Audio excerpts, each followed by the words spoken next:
Let's begin. Good afternoon, everyone. This is Dr. Selucian Joseph, Dr. Lou for short. I'm the host for Center for Faith, Religion, and Center for Faith, Dialogue, and Reason. It's always a pleasure to have Dr. Paul Mocombe on the show. Dr. Mocombe is not a stranger. He's been on the Center for Faith, Reason, and Dialogue many times. In fact, this guy publishes a book every month. So whenever he publishes a book, this is the platform he chooses to introduce the book. And it's always a pleasure for us to host his books. Um, Today, I have a pleasure to introduce Dr. Mocombe's most recent book. I believe this is his third book for the year. Second, no, you have another one coming That is the out. fourth one for the The year, fourth brother. one, yeah, for the year. So what I'll do, I'll give, for those of you who do not know Dr. Paul Mocombe, so let me give a brief introduction to Mocombe so you know who he is and what he does as a scholar, a thinker, and intellectual. Then I will introduce the book. Then he will have an opportunity to talk about the book to us. So Dr. Paul Mocombe is a Haitian philosopher and sociologist. He has been a professor, a visiting professor of philosophy and sociology at Bethune-Cookman University, and he's an assistant professor of philosophy and sociology at West Virginia State University and the president or CEO of the Mocombian Foundation and Corporation. Dr. Mocombe is interested in the application of his theories of phenomenological structuralism and consciousness field theory to contemporary issues such as the constitution of consciousness, race, class, and capitalism or globalization. Dr. Paul Mocombe, who for 10 years argued for the newly found fifth force of nature, which he posits is associated with consciousness and the multiverse.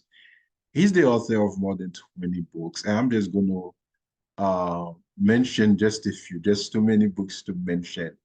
The Theory of Phenomenological Structuralism, Haitian Epistemology, Jesus in the Streets, a labor approach to the development of the self or modern personality, the case of public education, identity, ideology um, in the Haitian U.S. diaspora. What's interesting about Dr. Paul Mocombe, not only he writes about philosophy and theories of sociology and philosophy, but he's also a well-respected Haitian scholar who has written on different issues facing the African diaspora.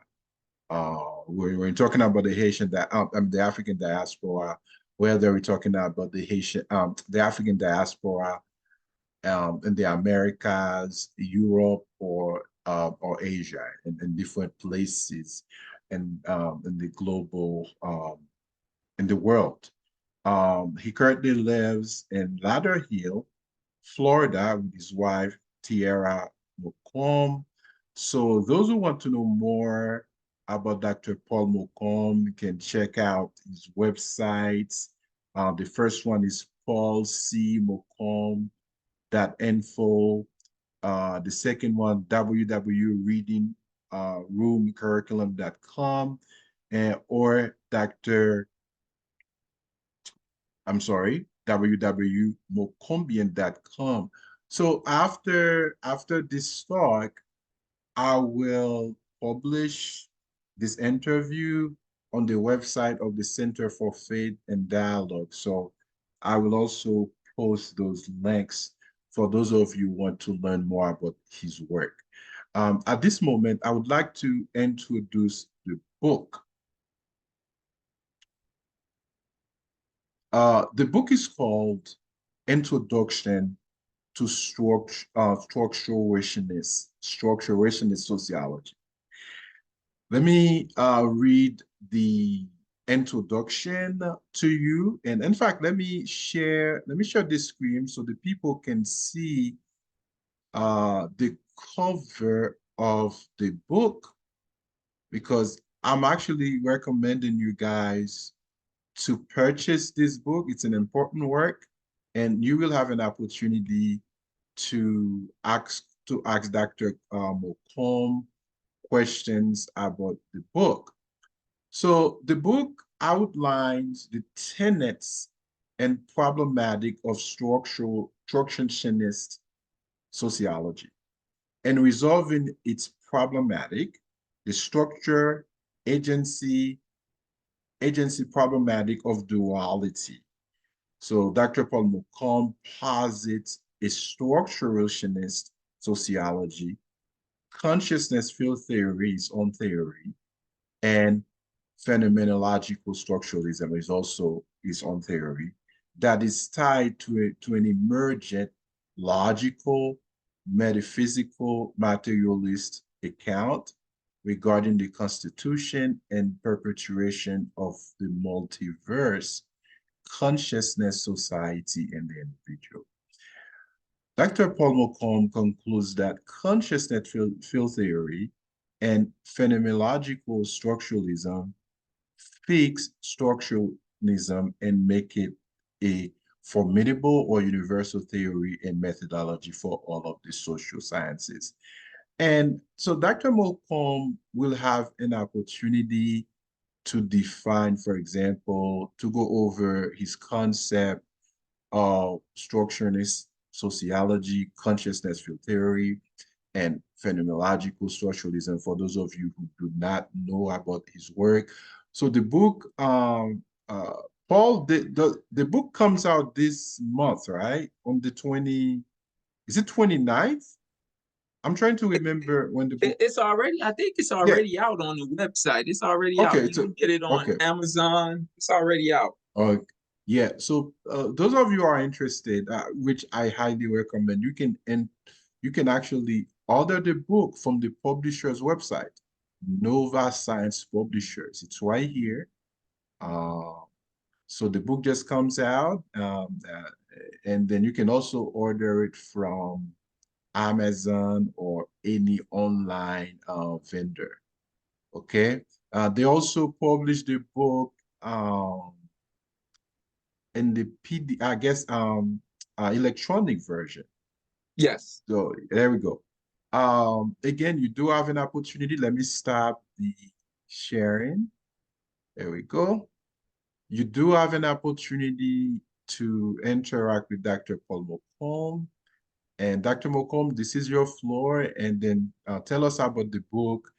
And I know the book has 6 chapters. Let me just 1 second, Dr. Mocombe. The book has 6 chapters. The first chapter discusses the structure agency problematic. And the second chapter, Dr. Mocombe attempts to provide a response to the structure agency problematic, what he calls the structurationist response to the problem. In chapter 3, he also talks about the problem with the structurationist theory. Okay. Then in chapter 4, he introduces in the book the idea or the concept, or should I say theory, of Mocombian structuralism. Okay, he's going to define these various concepts for us. And then chapter 5, he talks about consciousness field theory and the emergence of the I, from the structuralist perspective.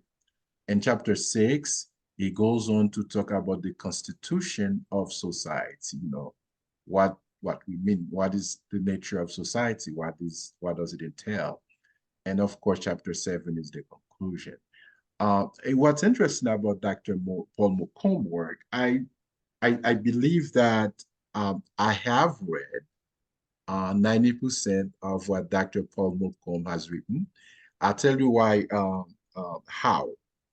Not because Dr. Mocombe is a good friend of mine, but this guy is is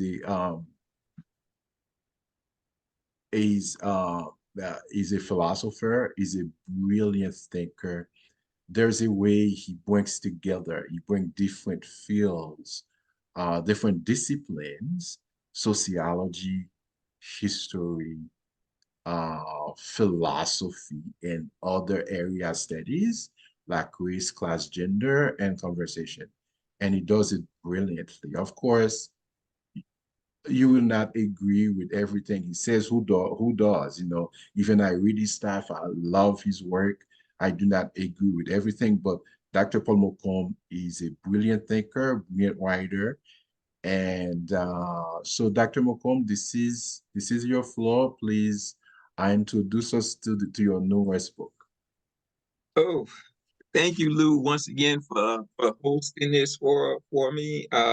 Previously, it was me, myself, Dr. Tomlin, Dr. Matfumo. We've written other works together. This year, I was busy.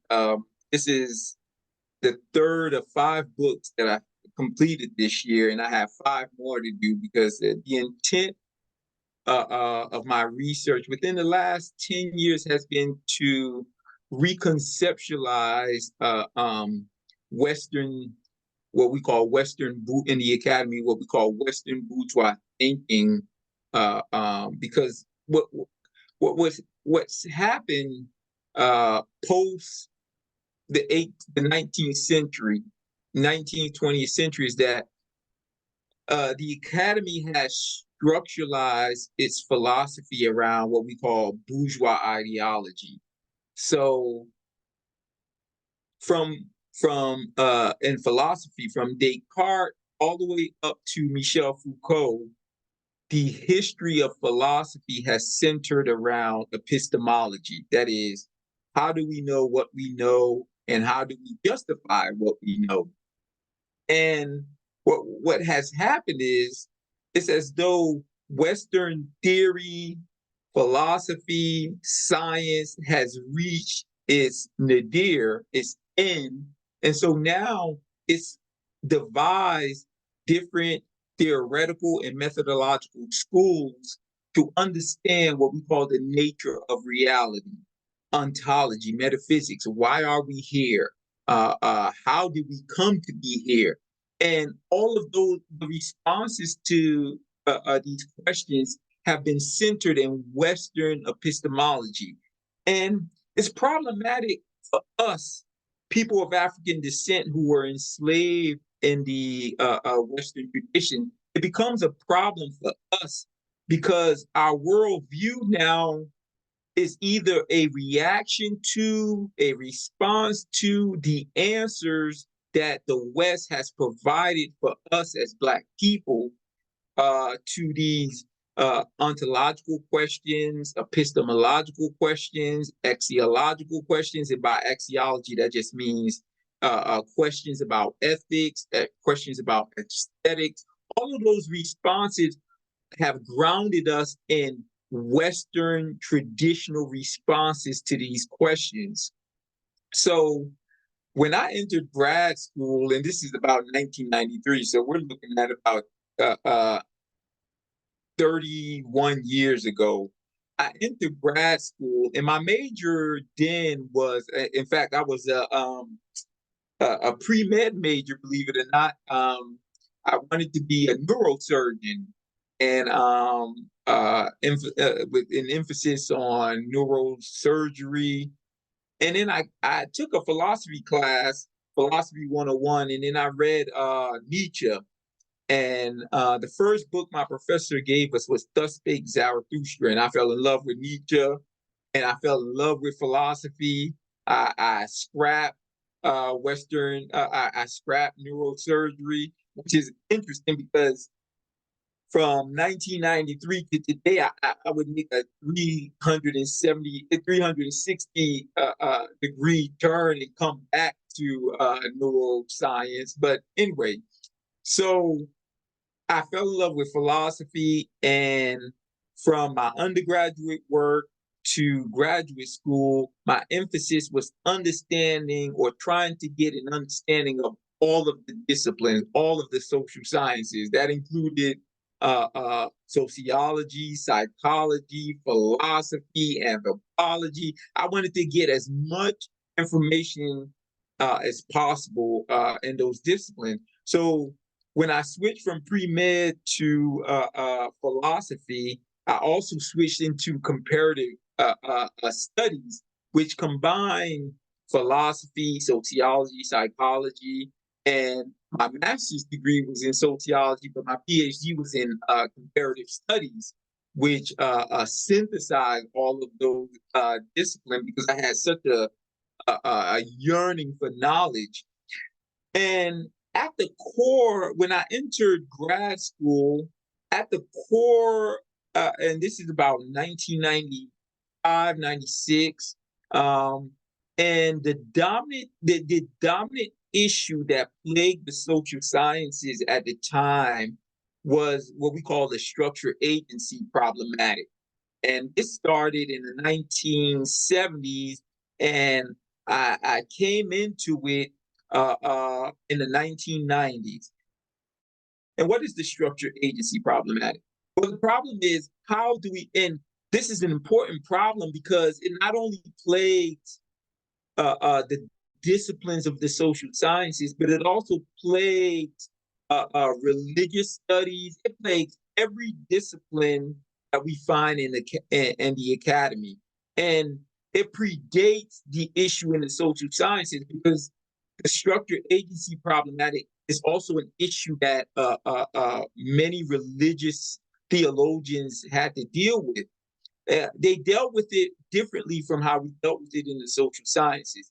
In the social sciences, the problem with the structure agency problematic centered around the origins of human behavior. What is the source of human behavior?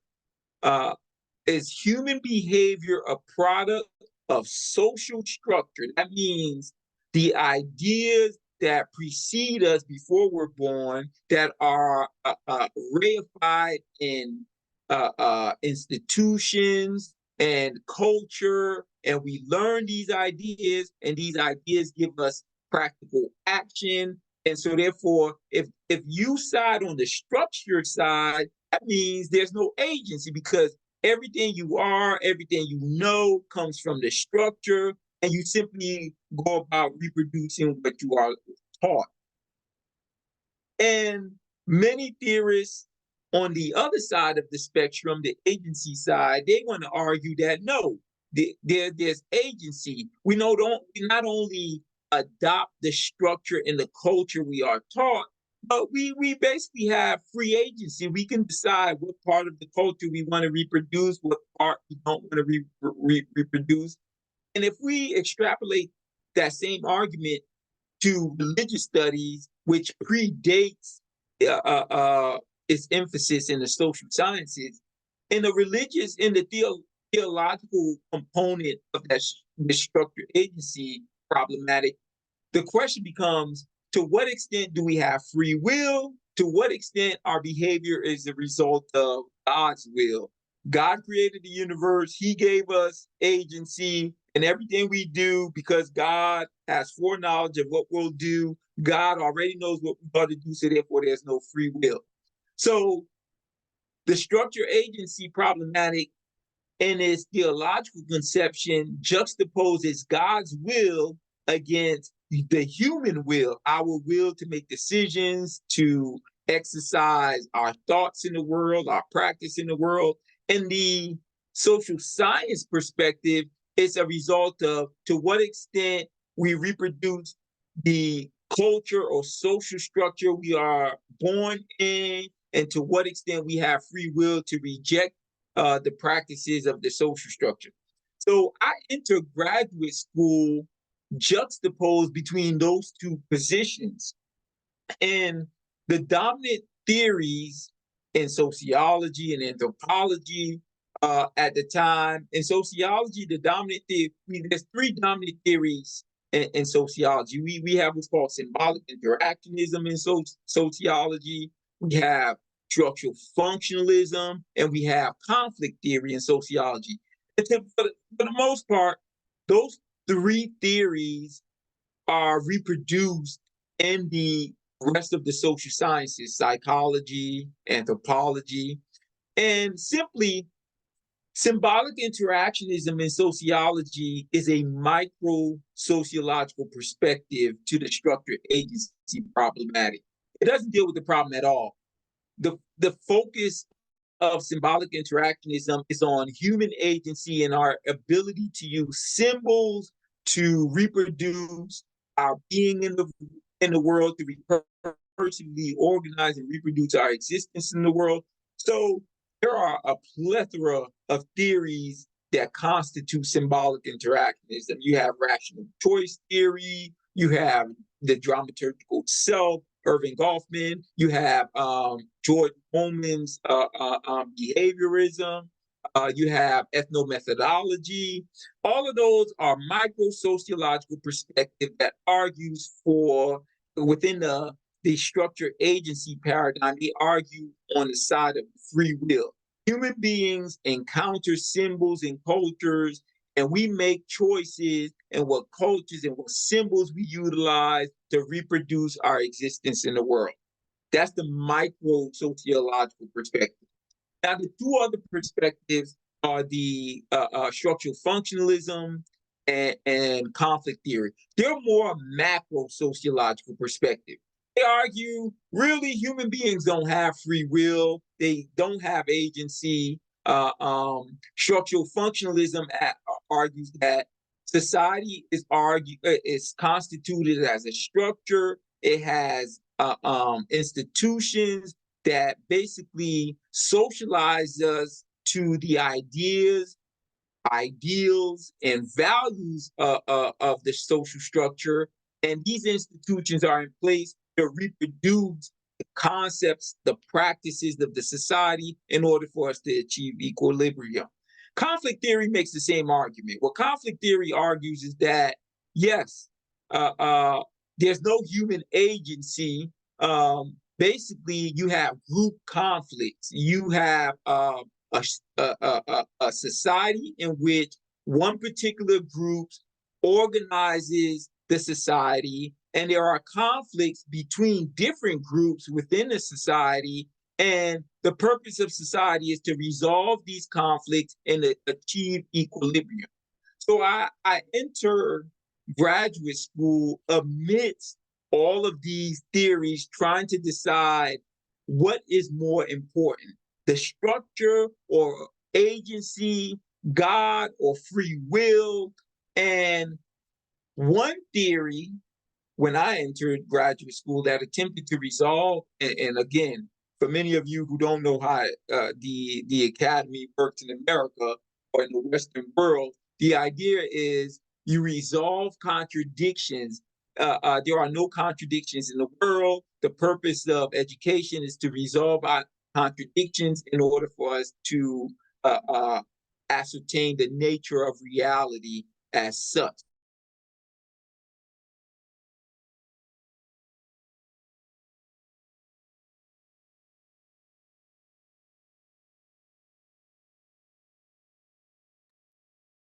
It looks like we lost Dr. Mocombe.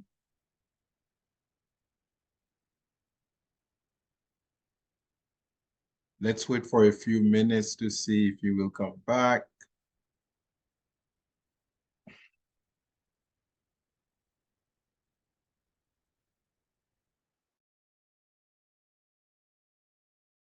Amidst this debate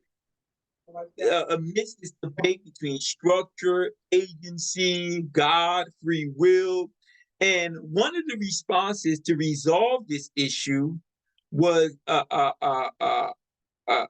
dominated the social sciences in the early 1990s was what we call structurationist theory. And structurationist theory was developed by an English sociologist by the name of Anthony Giddens. So Anthony Giddens developed this notion of structurationist theory, and three other scholars would dominate this field. Pierre Bourdieu, who's out of France, Jürgen Habermas, who is out of Germany, and Marshall Solins, who is out of the Chicago School and at the University of Chicago. And what they try to do to resolve the structure agency problematic is to synthesize structure and agency. So what they argue is that structure and agency are a duality. So there is an objective social structure out in the world, and we human beings were thrown in this objective world. We internalize the ideas, ideals, and values of this social structure, and then we reproduce it in our everyday practice. And so therefore, there's a dualism, meaning that there is a structure, and there's a duality, meaning we internalize the ideas, ideals, and values of the structure, and we reproduce it in our everyday practice. So when I entered graduate school, that was the dominant ideology. Anthony Giddens called his concept structurationism. Pierre Bourdieu called his concept habitus. Jürgen Habermas, who was part of the Frankfurt School, he called his communicative discourse. And Marshall Solins called his mythopraxis.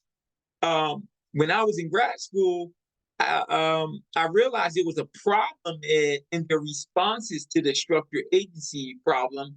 And I argue that that problem is the problem of duality, because duality doesn't resolve the structure agency problematic. It just introduces it in a new form. And the form that it introduces is, okay, yes, we internalize the practice of the society, but and recursively reorganizing the praxis of the social structure in our everyday actions, there's no differentiation between the dualism and the duality. So they reintroduce the problem in practice. So how do you account for alternative human behavior outside of the duality of the structure? That is the issue that I resolve with my theory of structurationism, which I call phenomenological structuralism. And for me to resolve the issue, I had to reconceptualize the whole concept of consciousness in society. For me, because American society, European society had constituted their existence around bourgeois society, they obfuscated the origins of consciousness. So for me, I had to first deal with the issue of consciousness. Once I dealt with the issue of consciousness, then I can deal with the structure agency problematic. What does that mean? That means once I have, when you're trying to deal with the issue of consciousness, there are two approaches you have to deal with. Did God create consciousness and then give us human beings consciousness, and then we use that same God consciousness and reproduced it in the world? Or is consciousness a product of the mechanical operations of the brain? This is the issue I had to resolve before I can deal with the issue of the structure agency problematic, the God free will problematic. Now, how I dealt with the issue is I adopted the theory of absolute vacuum from physics. The absolute vacuum in physics is the notion that at the beginning of the universe, there is this fifth dimensional, non-temporal, non-spatial dimension in which all of existence is at its elementary form. And from that elementary form, you get what's called quantum fluctuation that produces the material world that we see, that we experience as human beings. So I omit God out of the equation. Now, I omit God simply because of theoretical reasons. I'm still working on whether or not the absolute vacuum can be equated with the concept of God. I'm not there yet. I haven't resolved that issue yet. But nonetheless, you can still theorize about the nature of reality with the absolute vacuum without God. You can explain the physics of the absolute vacuum and how do we get to the world that we experience without rationalizing about God.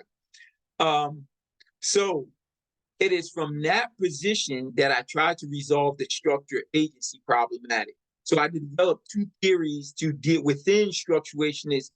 I adopt structurationist sociology later on. So if you want to look at my theory on an evolutionary scale, you have to look at it, the physics of it, which is consciousness field theory, from the absolute vacuum to the material world, that the four-dimensional world that we experience, and then phenomenological structuralism, which is a theory and methods for the social sciences, and then structurationist theory, which I adopt to explain human behavior in the material world.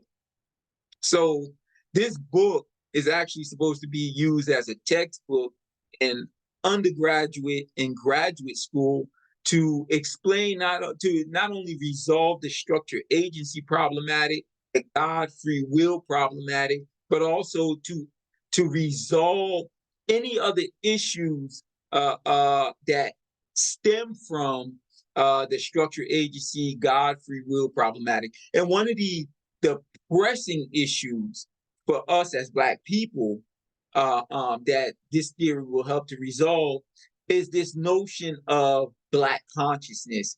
And believe it or not, I'm so glad that we're doing this tonight, because this is an important issue, because uh, um, what comes out of the 20th century, the 19th and 20th century, is this notion of, is there a Black consciousness? Is there such a thing as Black consciousness? Or did slavery obliterate any concept of a Black identity that would escape the brutal institution of slavery? Um, um, Early anthropologists argued there was no Black consciousness. And we call that in sociology the pathological pathogenic approach. And then you have some theorists who want to argue, yes, there is a Black consciousness that persists in spite of the total institution of slavery. And this is important because, as we can see contemporarily, there's this debate which goes back to Barack Obama to now Kamala Harris. What is Black identity? What is the Black consciousness? Is there a Black consciousness? And all of that falls under the structure agency problematic, because in the sociological, anthropological, and philosophical discourse regarding Black identity, one of the pressing issues is whether or not uh, uh, the African, in their introduction into the institution of slavery, whether or not they were able to maintain aspects and elements of their African tradition, which they institutionalized within slavery, within the Western Hemisphere, and they used to constitute themselves as a community. Some theorists argue no, because the total institution of slavery prevented the Blacks, especially in America, from reproducing any sort of African institutional frameworks in the Western Hemisphere. And then you have what we call the Afrocentric perspective, who argue, yes, Blacks were able, they point to what's called in the literature Africanisms as elements. Blacks had agency within slavery. They were able, outside of the gaze of the slave master, they were able to institutionalize aspect of their African tradition into their communities and reproduce that, recursively reorganize and reproduce that. And that came to constitute what we call a Black community. So I bring all of that into the structure agency, God, free will argument because this is an important aspect because as we see contemporarily, uh, uh, there are issues dealing with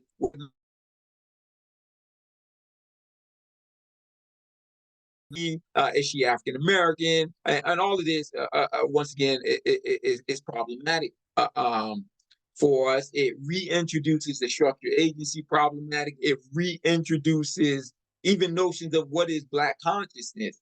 So for me, the most important part of this work, Introduction to Structurationist Sociology, is to resolve the underlying structure agency, God, free will problematic in order now, once we resolve this issue, to apply the solution to the issue of Black consciousness, the issue of neoliberal globalization, the issue of universal practical consciousness. It even goes at the heart of attacking postmodern and post-structural attacks on science, because one of the most pressing issues contemporarily is this attack on science by the French tradition that emerges out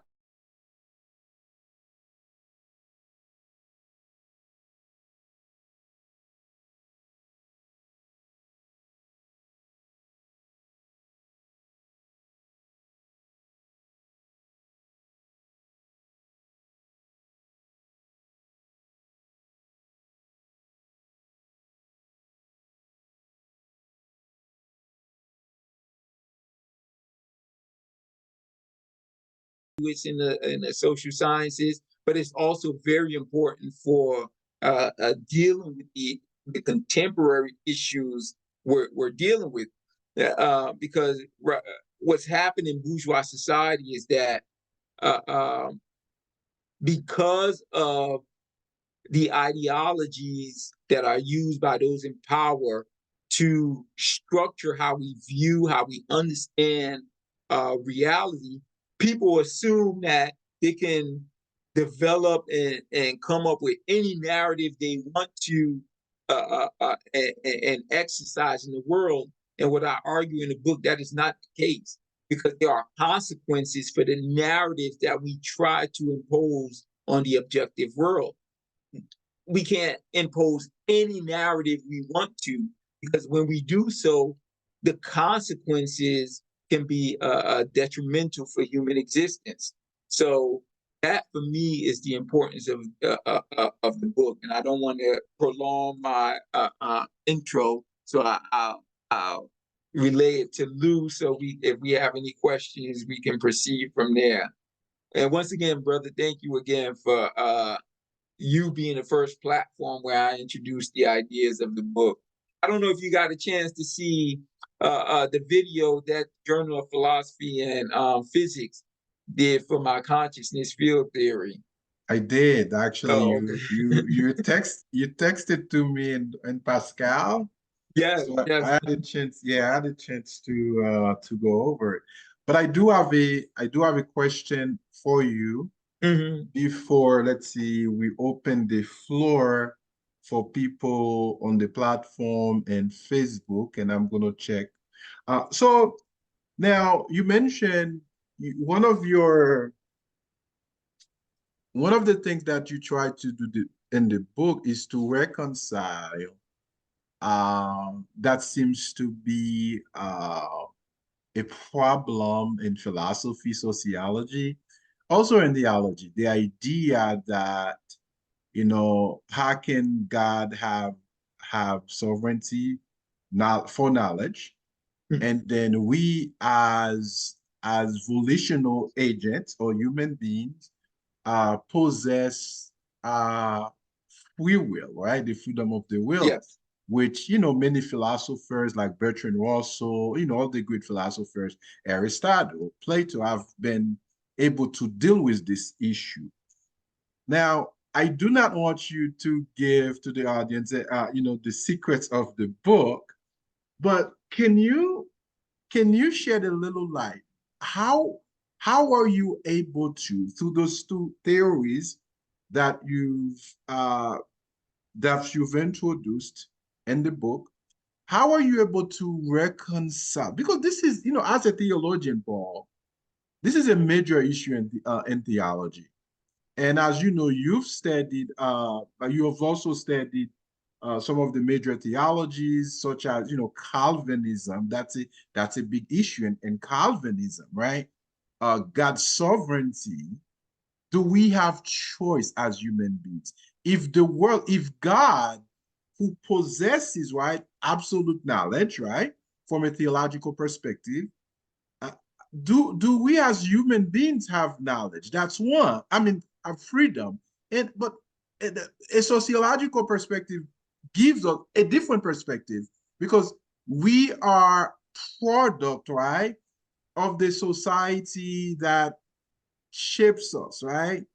And in fact, a lot of things, even our mind, is socially constructed.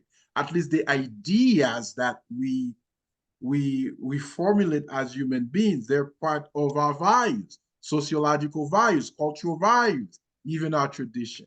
Does that make sense? Yeah. Yeah. Um, I'm gonna give you two responses to that question, and it's an ongoing discourse for me Mm-hmm. because for me, okay, there are three approaches to your question. Mm-hmm. There are those who are what we call hardcore determinists. Mm-hmm. There's no free will whatsoever. Even at the quantum level, there's no free will. Meaning quantum physics, there's no free will whatsoever. Every choice you make, and I'm explaining that for those who don't have any background in physics. Mm-hmm. In physics, there's this notion that emerges in post Einstein's theory of relativity. The notion is that the mind determines the reality that you experience, that you see. So what that means is, and this comes out of Immanuel Kant. Mm-hmm. Immanuel Kant, in his discussion with uh, um, rationalist philosophers such as Descartes, Leibniz, and as well as empirical philosophers, Spinoza, as well as empirical philosophers such as David Hume, George Berkeley, and Locke. What he argues is that uh, um, the reality that we experience, that we see, is structured by the brain. He calls that synthetic a priori. What he argues is that the brain and the apparatuses of experience that we have as human beings imposes the reality that we see.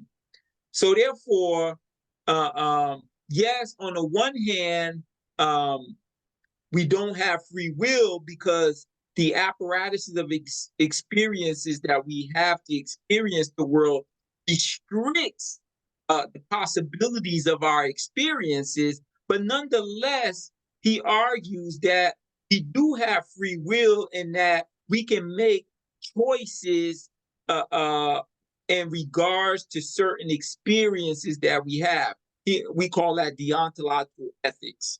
He argues that we can argue that anything we want to do in the world, we have to argue, if I do it and other people do it, what are the consequences of other people doing the same thing that I want to do? So therefore, that question restricts and gives us free will to decide what we want and what we don't want to do. So Kant was the first to deal with this issue about God foreknowledge, and he dealt with God's foreknowledge with science. There are objective laws of science, and he argues that, again, synthetic that restricts the choices that we have. So for me, there is the problem becomes, I oh I argue that there are three choices. There's hard determinism, there's soft determinists, and this is represented by Stoics, who believe that there are objective laws that restrict our abilities to have foreknowledge about choices that we're making. And then there are free will people. So you have hard determinists who believe there's no free will. You have soft determinists who try to marry free will and God's foreknowledge or the objective laws of nature. What you have to realize is that in the social sciences, God's foreknowledge is replaced by objective laws of science. So they basically serve the same purposes. God's foreknowledge is no different from the objective laws of science. The objective laws of science in the universe restrict our ability to make certain choices. So this is why the debate impacts the social sciences just like it impacts theology. Now, what Kant resolves Kant resolves the issue by making a distinction what he calls between noumena and phenomena. He says we can know phenomena, things as they appear to consciousness, but we can never know what it is to be the nature of what it's like for the nature of reality as such. So we can know the things that we experience, but we can never know whether or not the things that we experience, how they are in and of themselves. So he makes a distinction between things, how they appear to us, and things, how they are in and of themselves. I know that's a hard concept for people to understand, but I'm gonna use a simple example. We can hear things. We have the ability to hear things through our ears, but we cannot hear all sounds. For example, we cannot hear the sound that the dog whistle makes. Now, the question that Kant is asking, because we cannot hear the sound that a dog whistle makes, does that mean that particular volume doesn't exist in reality as such? Kant argues, no, it exists. It just doesn't exist to us because we cannot experience it. Now, this brings us to your question. Can we, if God exists, God, the objective laws of science, can we have free will amidst God's foreknowledge and amidst the objective laws of science? Now, I fall in the hard determinist school. I believe, yes, and this is contrary to Immanuel Kant. I argue we can know noumena because we can develop technology to help us ascertain the different wavelengths, the different concepts in reality. We can know noumena. I disagree with Kant. And for me, I ascertain that knowledge from Haitian voodoo and Haitian metaphysics, because in Haitian voodoo, what Kant does, Kant limits his ability, his epistemological knowledge to sense experience.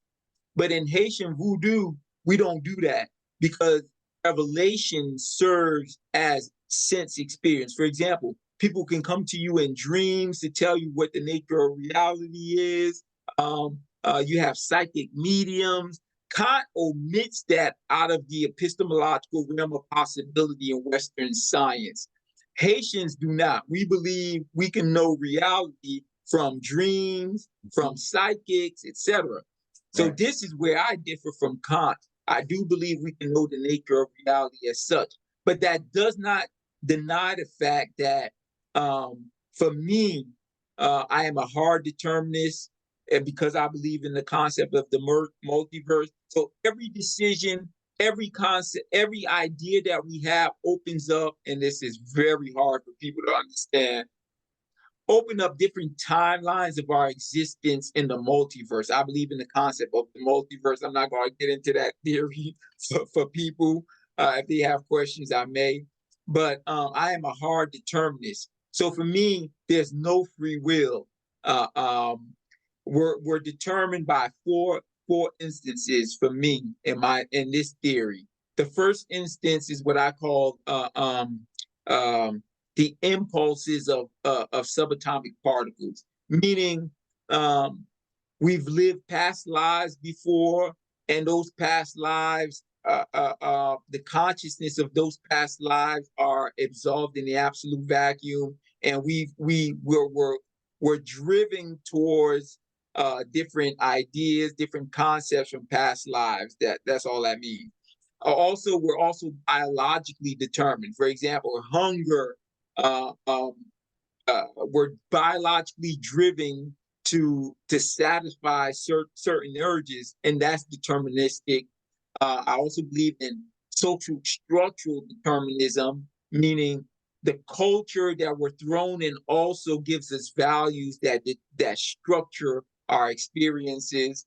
And I'm also the fourth is what I call the ability to defer meaning in ego-centered communicative discourse. And I'm not going to get into that, but I'm a hardcore determinist. I object people like Daniel Dennett, the soft determinists of the Stoics. I don't accept that, and I reject free will. For me, there's no free will because I reject the concept of God. So, But hold on, Paul. mhm, I want you to clarify this notion. When you said you are a hardcore determinist, mhm, now this position does not entail that you deny the freedom of the will.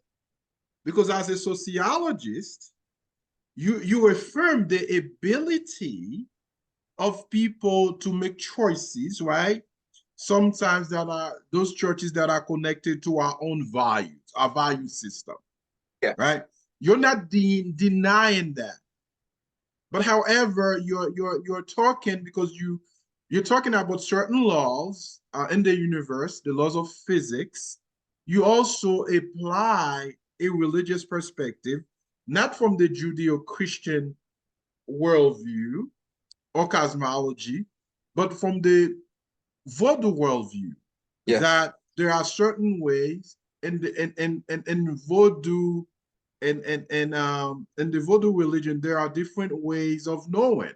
It's a yeah, different epistemology, which you tie to your, you know, to idea of values or reality. So what yes, I just want you to clarify this for people to understand, because some people will say, okay, look, when I make, for example, if I take my phone and drop it on the couch, that's my choice, right? Some mhm, people will say that, right? But I just wanted to clarify this for the people in the audience. You're denying that we don't have choices. We do have choices, but you're taking different perspectives, right? Different voodoo yes, yes. and Because from your yeah. the choices we make are in relation to the Hmm. objective reality that we are experiences, which Hmm. is also deterministic. So it's a paradox. Hmm. Yes, we can make choices, but those choices are restricted by the Hmm. objective reality that we experience.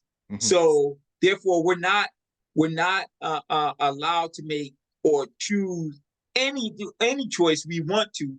Okay, Hmm. let's say for example, and this is a pertinent example. Michel Foucault, who we call the father of postmodernism, uh, early on in life, he read Nietzsche's Untimely Meditations. This was a book written by Nietzsche, Hmm.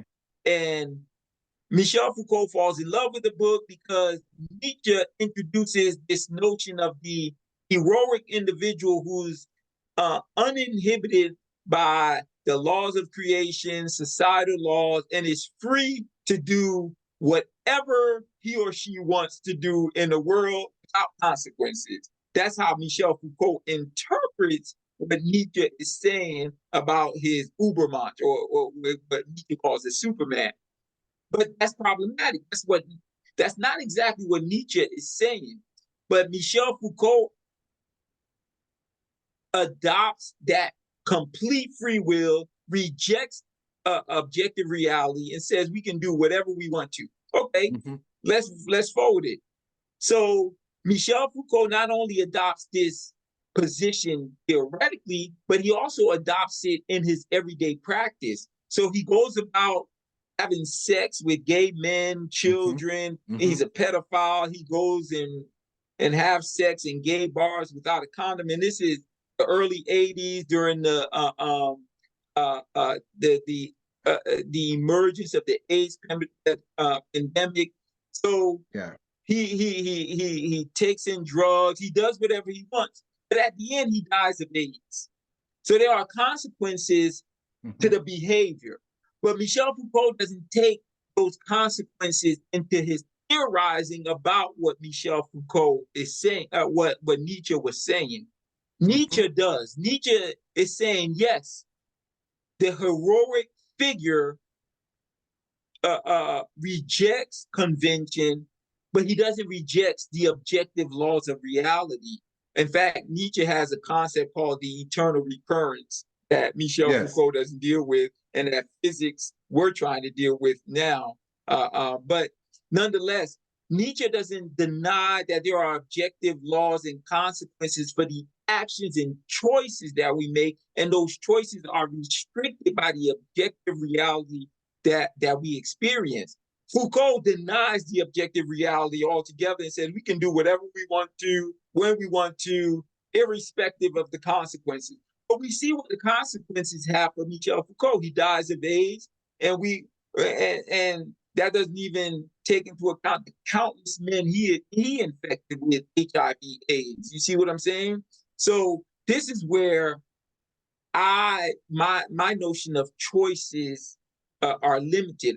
I accept the fact that we have an objective material world that we experiences, and yes, it appears that we have free choice, but there are what we call in philosophy, the philosophy of ethics, consequentialism. There are consequences for the choices that we make. And if you look at contemporary America wants to argue the fact that we are free willed individuals, and this comes more out of the Protestant ethic than it does come out of the metaphysics or epistemology of Nietzsche. Contemporary America wants to promote this notion of identity politics, and we can choose to constitute our existence how we want, when we want, regardless of what other people have to say about this. But there are consequences to the choices that we make, but we don't want to take those consequences. So what I want to argue is that our free will is limited by the objective world that we are experiencing. So for me, as a hardcore determinist, there's no free will because I deny free will at the quantum level. Some physicists and some sociologists want to hold on to free will in the Foucaultian sense, the postmodern sense. But for me, that's not science. That's more identity politics and politics in general than it is science per se. Now, the fundamental question is, what are the origins of the objective laws that restrict our ability to freely choose what we want when we want? Because we cannot choose what we want. For example, I cannot choose that another person is interviewing me here other than Dr. Lou. If I had complete free will, I can choose to experience this interview with any other person, but it's nonsensical. So for me, the fundamental questions, which, to be honest with you, I haven't completely resolved yet, is whether or not the objective laws are a result of God, are a result of a higher being that created a simulation that we're experiencing, or as the late Daniel Dennett argued, it's just an epiphenomenon of the mechanical brain. The brain is tricking us into seeing the reality that we experience. I haven't completely resolved that issue yet, which is why I stay in a hard determinist side, and I don't go into the free will side, and I don't venture into the soft determinist side, because with free will we see the problem. The problem is, how do you account for the objective world that we experience? The hardcore determinists, how do you account for the free will that we see people making free choices? Now, the soft determinists try to synthesize the two, but we don't deal with that because there's too many contradictions with that. So we really don't deal with that. So for me, I deny God and try to explain everything through the physics. Now, one of the papers I'm working with on contemporarily is whether or not the absolute vacuum can be equated with God, and that's what I'm working on now. But I have resolved that issue yet, brother. Well, Paul, very good. Thank you. I do. We're gonna end maybe in 5 minutes. Okay, it's actually past 1 hour, but I do. When you were talking about Michel Foucault, the great Mm, French philosopher, mhm, brilliant mind, you mentioned Foucault as an intellectual, public intellectual, deals with both ideas mhm, and the consequences of those ideas. It seems to me you're saying ideas have moral, ethical consequences, right? But it's the same Foucault, and I want to make problematize this a little bit. It was the same Foucault who says that, okay, look, we cannot talk about absolute truth. He conceptualizes the phrase, the idea of regimes of truth, mhm, which he was able to link with power, right? For mhm, example, he talks about the different types of discourses that we construct as people, the mechanism, right, by which we make true and false statements, and the ways we truth itself is sectioned, right? Now, some people would say, okay, look, Foucault, you're talking about these things, right? You made a conscious choice being a gay man. Okay, everybody knows that, right? In the 1980s, that's when we know what happened to Foucault. And Foucault was honest, right? He yes. was honest about his choice. But Foucault, some people would say to Foucault, well, look what happened to you. Okay. You're talking now about a plurality of truths. Now, look what this is the choice you have made. In Mhm, fact, your choice, okay, because you slept around with different men and other men have contracted HIVs through your choice. So how do we reconcile again? There's something that you mentioned. You said you've been trying to deal with this idea. What is the source of morality? mhm, Is it religious or is it secular? Right? We know some people have tried to deal with this issue for many years. Both philosophers and theologians. Of course, theologians would tell you, okay, God is the source of morality. But moralists who are not subscribed to theism, right, would say no. And in fact, we as human beings, we create our own values because you did mention the ability of the mind, right, to do certain things, mhm, right?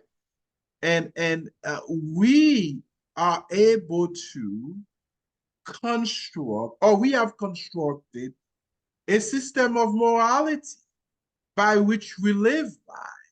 We know, for example, there's no country in the world, in the contemporary world or culture, where people eat babies. We don't mhm, need to turn to the Bible or to the Quran or to the Vedas to understand that you don't do that.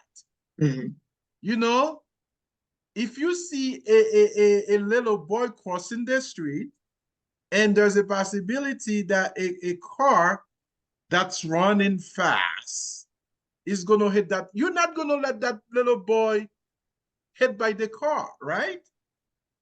Again, there's something innate, right, that gives us the ability to make more choices, whether we we we we we we ascribe that source of morality, all right and wrong, to a supreme being we might call God, or we might be the our own I don't know, agents of morality of that stuff.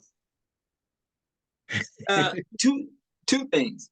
Mhm, Um, Foucault is right in one regards in that power determines the mhm, structure of reality that we are thrown in. mhm, The German philosopher Heidegger has this concept called thrownness. We are thrown into the world, and Marx argues that the historicity of the world that we are thrown in presupposes our existence. So Foucault is right, and Marx before Foucault pointed this out, that we experience the world, and the world that we experience presupposes our existence. There are institutions in place, there are laws in place that we don't violate. So Michel Foucault argues that those laws, those institutions are a result of power and power relations. And he wasn't the first to say that. Marx argues that. Marx didn't use the terms power and power relations. Marx argues that the economic base determines the ideological superstructure, the laws that we experience. So Michel Foucault was right. The problem that Michel Foucault argues is that he wants to obfuscate those laws for the Nietzschean Superman that can mhm, throw aside those laws and choose his or her own values and mhm, live by those values, irrespective of the consequences of those values. In that regards, Michel is wrong, because at the end, as we witness in his own life, he dies of AIDS because of the consequences of his actions. But that's mhm, because he misinterprets Nietzsche, because mhm, for him, what Nietzsche is saying is that we experience life at the edges of at the precipice of near death experiences. So that adrenaline you get when you're about to die is that adrenaline you are to experience life and embrace life and create your own values and do what you want, regardless and irrespective of the consequences. And at the end, we realize every choice you make, there are consequences to those actions. So there is, and this begs the question whether or not what limits the choices we make is a result of science or God, objective laws of nature or God. Now, for me, from my perspective, religion is the first form of science.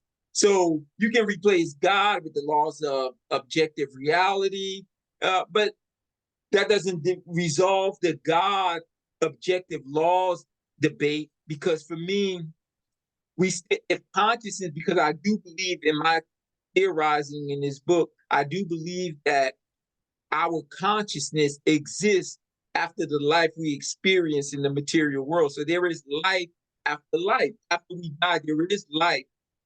So that it begs the question, and I argue that that life is absorbed in what was called the absolute vacuum in physics. So for me, that the absolute vacuum is an epiphenomenon. Can it constitute an all-encompassing universal consciousness that is God, that determines the reality that we experience? That I haven't resolved yet. Now, Foucault and Western society and their emphasis on the individual, that's just one aspect of existence at the expense of the communal. Because what we're mm, witnessing, Lou, in the mhm. twenty in the So this 21st is century. where, I'm sorry to interrupt. This is where We need African cosmology Exactly, brother. to Exactly. bring Not this only sense African, of yeah, go yeah, ahead. not only African, because this issue is also raised in Eastern philosophies as Eastern well. philosophy, yeah. Yes, because um, what happens is we we're experiencing a material world contemporarily in which we put forth the individual as the tragic comic hero who can make choices, live as they want, and freedom of the will, and we talk about human rights, liberty, but all of those concepts, human rights, freedom of the will, the individual, all of that come at the expense of the objective world that we live in, at the expense of the communal. What do I mean by that? In the Western emphasis on the human individual, the free will, the human rights, and the rights of individuals to live a life, that comes at the expense of the material world. We're polluting the world we're experiencing. We're overpopulating the world we're experiencing. We're destroying the world, all so that the individual can be free, have free will, have democracy, blah, blah, blah. That's one. Number two, the freedom of the individual comes at the expense of the community, because why? We're exploiting labor, we're destroying communities so that the American empire can freely express its way of life and maintain its way of life. So it's problematic. We're expressing all of this at the expense of the communal and the objective world that we're experiencing. And as a result of that, the consequences are we're destroying the environment and we threaten the very environment we need to reproduce this world, this free will, human rights world we want to construct via neoliberal identity politics. So it begs the question, is that the correct way for us to organize society? Human rights, identity politics, free will, or is there an alternative? But what's happening contemporarily is that we have the inability, because many of us are stuck in this Western world, we have the inability to conceive of the alternative or the possibility. And this is why my book is so important, because I do offer an alternative to this individual, this free will, this human rights world we want to constitute. Because as the Chinese long ago, and remember, Western civilization is not is young compared to African cosmology. It's young compared to Eastern philosophy. And Confucianism argued no, we have to reject that world, that the Western world, for a world that focuses on the communal.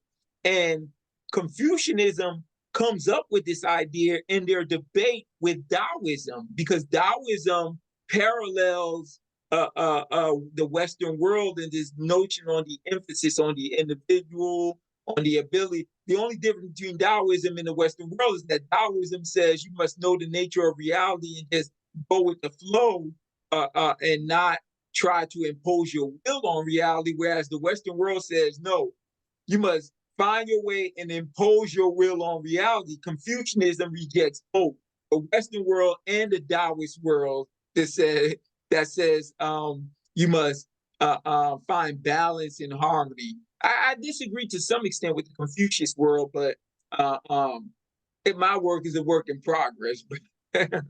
Well, Dr. Paul Mocombe, thank you so much for your new book, Introduction to Structuralist Sociology, published by Nova Science Publishers. We would like to encourage the people in our audience to get the book from the publisher's website, Nova Science Publishers, or and the book is available online on Amazon or any online bookstore. Now, let me say a last word. This is very important to me. One of the things I appreciate about Dr. Paul Mocombe's work You know, Dr. Paul Mocombe he has a brilliant theoretical mind. Dr. Paul could talk for 2 hours, but he always closes his talk with a call to change our ethical behavior. But at the end of the day, Dr. Paul Mocombe is an ethicist. He will not admit it, right? But he's an ethicist because his work that brings together different disciplines, whether we're talking about philosophy, sociology, history, or areas of study, class, gender, or sexuality. But he always closes, how shall we live now? Or how shall we now live? Okay? Despite of the choices that we make, we live in an empire, and the American empire not only continues to expand its wings, but it continues to spread its values in the world. And for Dr. Paul Mocombe, this is not good for the future. We have to find an alternative way, a better way, to live together. Not as individuals per se, but as a community, as a people that share the same planet. Paul, it's always a pleasure to have you on this platform, Center for Faith, Reason, and Dialogue. Do you have the last word? Likewise, brother, I want to thank you. You know, Fridays are my compa nights here at my house. My wife and I, we listen and dance the compa, but I thank you for hosting this, brother, and good luck with the platform. You know, I'll always support you, my brother. Thank you very much. All right, man. Thank you so much. Again, congrats on your new book. People, go get the book. All right. See you later.